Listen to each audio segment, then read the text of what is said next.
Hello and welcome back to Camping with Emmy. I'm Denise. In today's episode, I am going to be installing a peel and stick subway tile backsplash here in the kitchen area. I think this is going to be a really fun project and I can't wait to get started. Please subscribe to our channel.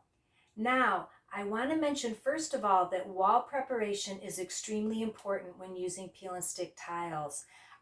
One of the first things I did when I started working in the camper is I took my orbital sander and I sanded down all these walls. Well, I did all the walls in the camper, but I especially did a good job here around this kitchen area because I knew I wanted to install these tiles. And then I put a coat of primer over top of the walls. Now this has had months to cure, so I should not have any issues with installing this tile, but I would not recommend installing any peel and stick tile over any freshly painted walls.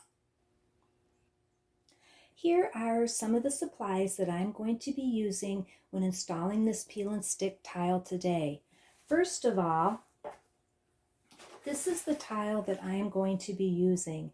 It's called Art 3D Peel and Stick Tiles. And this is what the tile looks like. Now it does have a plastic cover on the front, which makes this really nice because you can draw on this. You can make your marks with a Sharpie on where you want to cut this and it won't hurt the tile. And then it has a backing that you take off before you adhere it to the wall. I am going to be using a little bit of super glue just on the corners of some of these tiles, just to help make it stick a little bit better for some extra durability. I'm going to be using a level to make sure that my tiles are straight. I have a cutting mat and a tape measure, a Sharpie, a pencil, a box cutter, and some really sharp scissors. Plus, I have some white paper here that I can also use as a template when cutting around outlet boxes and things like that. So, we're ready to go. Let's get started. One of the first things I'm going to do is I'm going to take this piece that covers the window off so that I can get my tile underneath it and I don't have to be so careful about cutting right up against this. So the first thing I did is I took a few tiles and I taped them to the wall with some painter's tape. And the reason I did this is because these walls and countertop are not square, and the countertop has quite a bit of a downward slope to it. So I want my bottom tiles to all be straight and all line up, and I don't want to have to make any cuts on my tiles along the bottom. The first piece of tile that you put on is going to be the most important because you want this one to be level and straight, so that all of the ones that come after that will follow and it will all look really nice. So what I did is, and I hope that you can see this, is I'm going to start here you always want to start in a corner and then work your way around. And I will be taking and cutting off these little tabs here so that I have a nice straight flush edge here. And then what I did is I take my level and set it on top of the tile so that I can see that it looks good and level, which it does right here.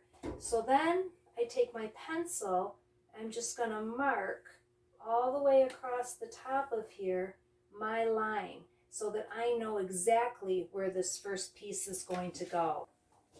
You will want to save these pieces of paper that you peeled off the back of your tile because you can use this as a template for your next cuts.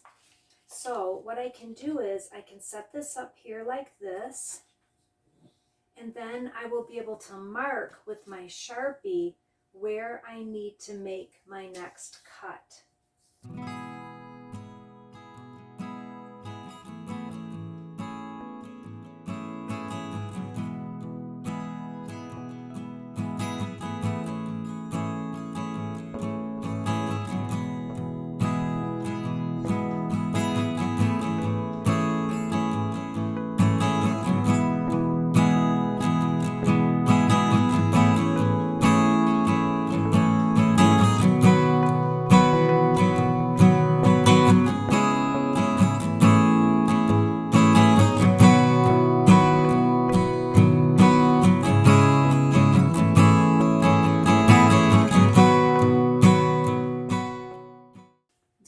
going to be the hardest cut that I make in the whole backsplash, is this piece here, because I have to be able to cut around this systems monitor and this outlet, because this does not easily come off the wall like a regular outlet does, where you can just cut inside of it and screw the plate back on. So this one's going to be very tricky. So I am making a paper template of how I want this to come out.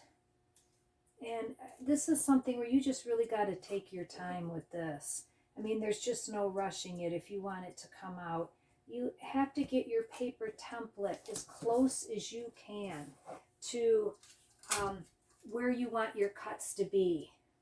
So what I'm doing is I'm just taping this stuff on here, and then taking more paper and filling in, so that I will have what this whole tile will look like and how I'll be able to get it on here. So I might have to add another little piece down here, and I need to add a piece here. I have to do some trimming, but when I'm done, I'll be able to lay this whole piece on top of a piece of tile and cut it out, and hopefully it will fit. Let's hope so.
And the tiling job is now complete.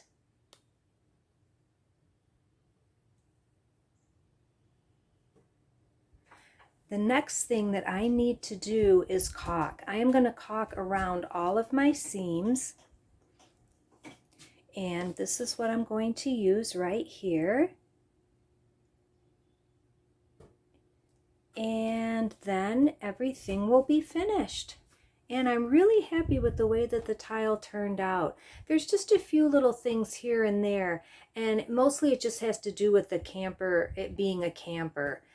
Part of it is getting your tiles to line up well, because the walls are not square. So trying to get your first piece in so that all the rest of it will wrap around and look good was a little bit challenging, because this countertop dips in the middle, and you can see where I had to keep my tiles level and flat and straight, but the countertop dips right where the sink is, and then it comes back up again over on this side. And so I had to account for that as I was laying my very first tiles. I had to make sure that everything was going to line up evenly. Right here, I pieced these tiles. And the reason I did that was I wanted to use, and I'm sorry this is dark, I'm trying to get this to lighten up a little bit, but I wanted to use a solid sheet here. I didn't want to have to cut into it. And so this is a solid piece that I ran. And so I thought it was okay to do a little bit here to piece this in because my curtains are going to cover that anyway. And as you know, I started over here with also solid pieces and started from right and worked around to left. So overall, I'm really happy with these tiles. Another thing that I ran into is I purchased 2 boxes of tile and I bought them at the same time, same place, but the tiles were a little bit of the second box of tiles were a little bit lighter than the first box. And if you look closely, here I kind of have it seamed in. I don't know if you'll be able to tell, but there's a slight color difference between the 2 boxes of tile. Here I think you can see it right there pretty good. But really it's really not noticeable unless you really look at it closely. So for me, that's not really a big deal.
Thank you so much for watching today's video on the subway tile backsplash.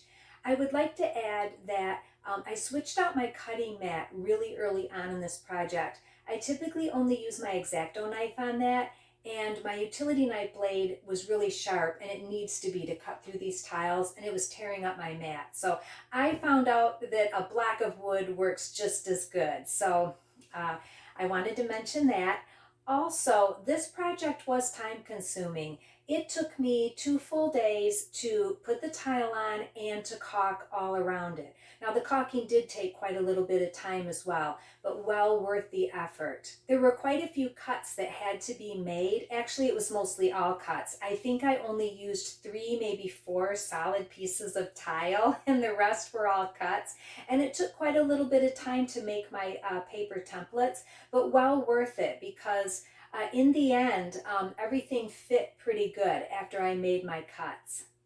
So price point, you can spend any amount you want on peel and stick tiles. You can go to the dollar store and pick up some for quite inexpensively. However, I would not recommend using them in a camper. I don't think that the adhesive is quite strong enough to withstand the extreme heat and cold temperatures that a camper has.